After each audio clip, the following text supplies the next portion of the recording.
Menyuburkan iman dengan tauhid rububiyah.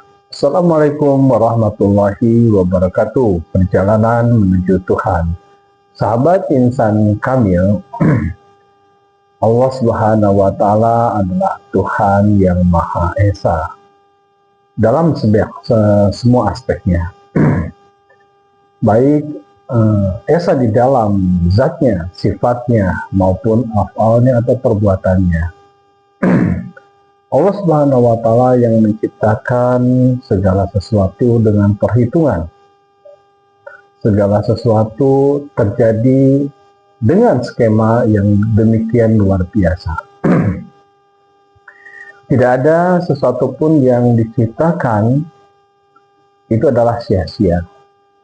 Semuanya ada maksud, semuanya ada tujuan. Tidak mungkin Allah Subhanahu wa Ta'ala menciptakan sesuatu yang tidak ada maksud dan tujuannya. Karena jelas ini bertentangan dengan sifat Allah Subhanahu wa Ta'ala. Untuk itu sahabat insan kamil, bagaimana keyakinan kita kepada perkara-perkara yang gaib ini senantiasa tumbuh subur di dalam sanubari. Bagaimana caranya agar iman ini terus tumbuh, tidak stagnan, bahkan menjadi layu dan mati?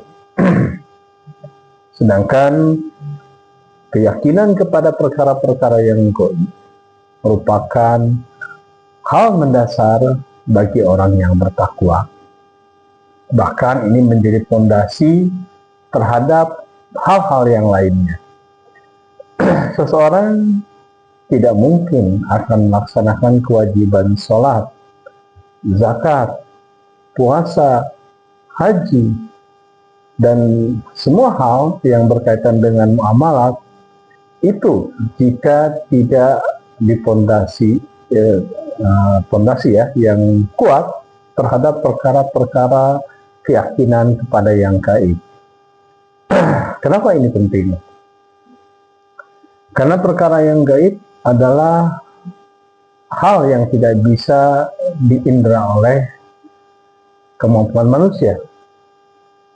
Yang bisa diindra oleh kemampuan manusia itu adalah perkara-perkara yang zahir saja. Dan perkara-perkara yang zahir pun itu tentunya tidak semuanya bisa diindra oleh manusia. Benda-benda yang sangat jauh tampak kecil ya, di pandangan kita, bahkan tidak terlihat. Benda-benda atau sesuatu hal yang sangat kecil, yang mikro, itu pun tidak dapat kita lihat. Tentunya ini adalah keterbatasan bagi semua makhluk, tidak terlepas dari kita manusia. Lalu bagaimana agar hal-hal yang sifatnya fisik ini bisa mengantarkan kepada keimanan yang kuat kepada Tuhan yang menciptakan alam semesta ini? Jika manusia dari semenjak remaja sampai dewasa sampai dengan lansia hanya berpikir tentang ekonomi saja, tentang pendapatan saja, tentang hal-hal yang sifatnya memuaskan keinginan ataupun kebutuhan-kebutuhan yang sebetulnya tidak prinsip, terbatas kepada hal-hal yang sifatnya sekunder dan juga tersier saja, dan melupakan tentang hal-hal yang di luar itu yang menjadi kebutuhan batiniahnya, tentunya keberadaan alam semesta ini tidak mengantarkan kepada keyakinan akan adanya Tuhan yang menciptakan alam semesta ini, keyakinan kepada skema yang sudah ditetapkan oleh Allah Subhanahu wa Ta'ala, keyakinan kepada qada dan qadarnya. Dengan kita mentafakuri alam semesta ini, ya, ketika matahari terbit dari ufuk timur, ya tenggelam di ufuk barat, dan itu semua bergerak secara perlahan, maka kita sadarkan diri kita bahwa perputaran alam raya ini, terbitnya dan terbenamnya matahari ini adalah di luar kemampuan manusia yang menghuni bumi ini. Sejumlah manusia yang hidup di muka bumi ini, berapapun jumlahnya, itu tidak pernah bisa menghentikan peredaran dari bumi kita. Sehingga kita melihat matahari itu adalah yang bergerak. Padahal sebenarnya bumi inilah yang berputar ya, mengelilingi matahari. Dan kita tidak pernah bisa menghentikan rotasi bumi ataupun perputaran benda-benda angkasa. Dan kalaupun kita melihat bintang-bintang yang jauh ya, yang kerap-kerip di kegelapan malam, dan kita tidak akan pernah bisa menggapai bintang-bintang tersebut dengan cara apapun juga, ini akan menyadarkan kelemahan sebagai manusia. Begitu tafakur menjadi perkara yang harus kita biasakan. Tafakur menjadi perkara yang sangat penting. Kenapa? Dengan tafakur inilah akan terbit kesadaran.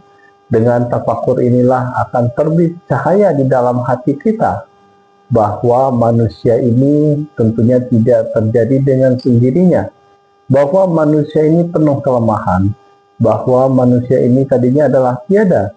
Bahkan alam ini yang lebih dulu dari adanya manusia, itu pun tetap menjadi suatu misteri bagi manusia. Dengan mentafakuri kehidupan sehari-hari dari pagi sampai dengan sore, dari sore sampai dengan malam, dari malam sampai dengan pagi, begitu teraturnya aktivitas manusia diatur, disinkronisasikan oleh waktu. Dan tentunya ini semua ada arsitek yang mengkreasinya, sehingga manusia bisa hidup dengan teratur sampai dengan usia tertentu, mulai daripada bayi, remaja, anak-anak, remaja, dewasa, dan lansia. Semuanya begitu teratur di dalam kehidupannya sehari-hari. Maka sahabat insan kamil, seberapa banyak kita bertafakur di dalam kehidupan kita sehari-hari? Apakah kita menyempatkan waktu beberapa menit saja untuk bertafakur? Dan salah satu waktu yang teristimewa untuk bertafakur adalah antara subuh dengan waktu isyraq. Kita mengetahui bahwa ba'da sholat subuh sampai dengan waktu isyraq, terbit matahari, ini adalah disunahkan untuk banyak mengingati Allah Subhanahu wa Ta'ala. Dan tentunya tafakur menjadi bagian dari upaya mengingati Allah Subhanahu wa Ta'ala dengan kesadaran nurani. Ketika kita ba'da sholat subuh banyak berzikir kepada Allah Subhanahu wa Ta'ala.